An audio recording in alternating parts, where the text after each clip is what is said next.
En lo que se refiere a los topes de campaña, para que por la vía no de los ingresos sino de los gastos se pueda trastocar la equidad de la contienda, hicimos prevalecer para los partidos la norma constitucional que dispone que su financiamiento público debe ser preponderante.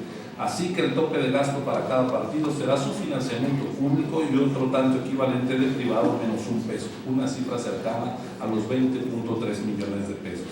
Para los independientes seguimos este criterio.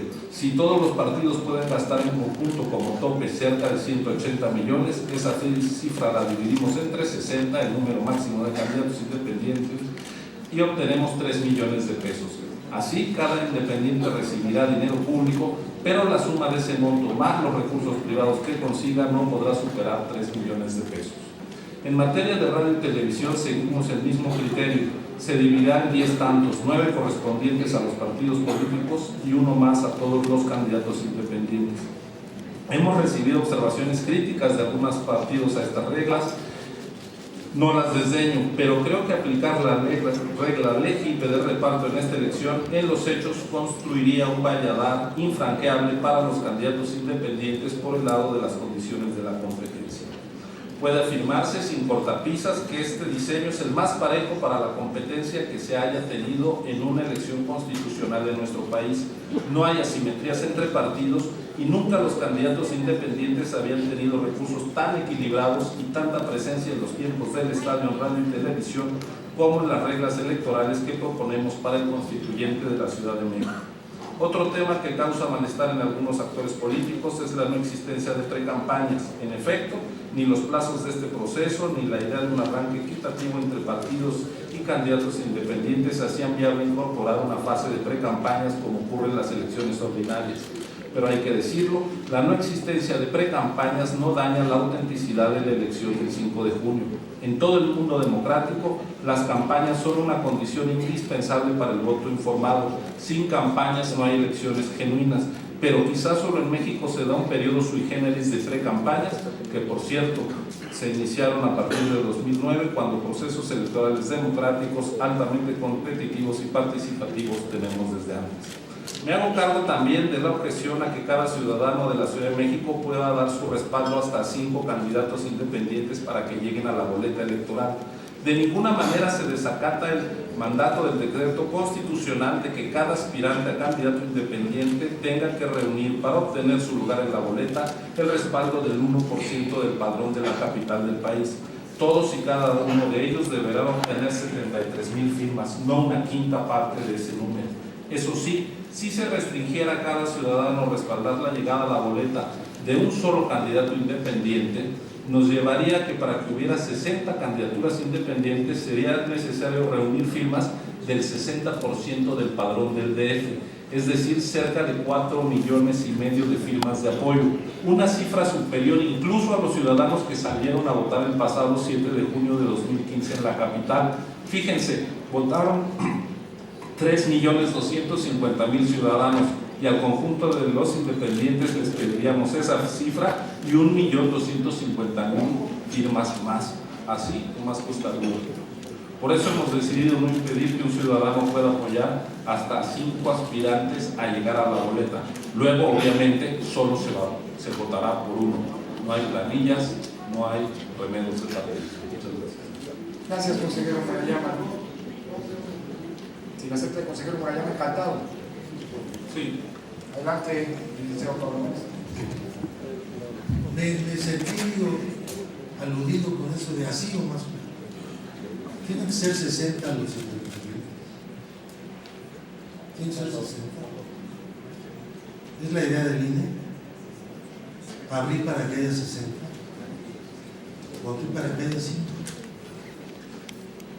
Que es la planilla del PEN. ¿Por qué tiene que ser 60, señor?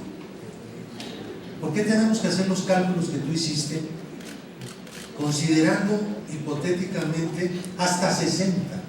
¿Dónde ha habido en una elección un Estado de México, en la historia, cuando antes todos eran independientes, antes de las leyes electorales? ¿Cuándo ha habido 60? 6, digamos. ¿De qué están hablando? Mi pregunta a ti es, ¿de qué estás hablando? responder, consejero Ciro Murayama. Estoy hablando del número que fija el decreto constitucional. Puede haber hasta 60. Entonces, el INE debe crear las reglas para que se inscriban hasta 60. De eso estoy hablando, del decreto constitucional que tiene usted ahí, puede leer y releer, y ese es el número. Gracias. Gracias, consejero. Tiene la palabra el consejero Arturo Sánchez. Muchas gracias, señor presidente. Yo me sumo a la bienvenida a las senadoras que se incorporan a esta mesa y respaldo el comentario que hace la representante de Movimiento Ciudadano. Creo que avanzamos en esta integración y estoy seguro que sus participaciones serán muy enriquecedoras de esta mesa. Me llama la atención estas último intercambio entre el consejero Murayama y el representante del PRD, pero en todo caso yo quería hacer referencia en mi intervención a por qué es importante considerar que esta elección es distinta y que tenemos que ir más allá en algunos aspectos de lo que la LEGIPE dice y establece. En estos debates que hemos tenido recientemente, me di a la tarea de revisar los dictámenes y las minutas que fueron discutidas y aprobadas tanto en la Cámara de Senadores como en la Cámara de Diputados, y me di cuenta de que en la evolución del debate había un debate también en la Cámara sobre la naturaleza jurídica del constituyente. En un primer momento, fíjense ustedes, el dictamen que fue discutido en la Cámara de Senadores el 28 de abril del año pasado, el proyecto de reforma original otorgaba las facultades a la Asamblea Constituyente, las facultades de Asamblea Constituyente a la actual Asamblea Legislativa, que sería electa en junio del año pasado. Y así lo consideraron en una primera reflexión, pero inmediatamente hubo un debate que me parece interesante y que abrió un cuestionamiento teórico al asunto. Dice un texto de los debates de entonces: reconocemos que desde el punto de vista de la teoría constitucional tiende a privilegiarse la opinión de que un órgano constituyente debe ser exclusivo e independiente de un órgano constituido. La expedición de una constitución se asume como la expresión esencial de la soberanía popular para establecer la organización política de un Estado.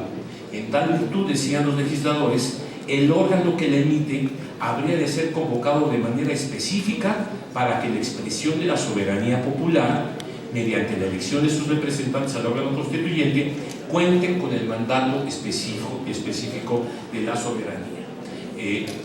A mí me pareció interesante recordar estas frases porque, en efecto, ahí es en donde los legisladores, al hacer una nueva propuesta, que es finalmente la que tenemos, encontramos que había que elegir a un constituyente con 100 diputados constituyentes y posteriormente incorporaron esta división 60-40.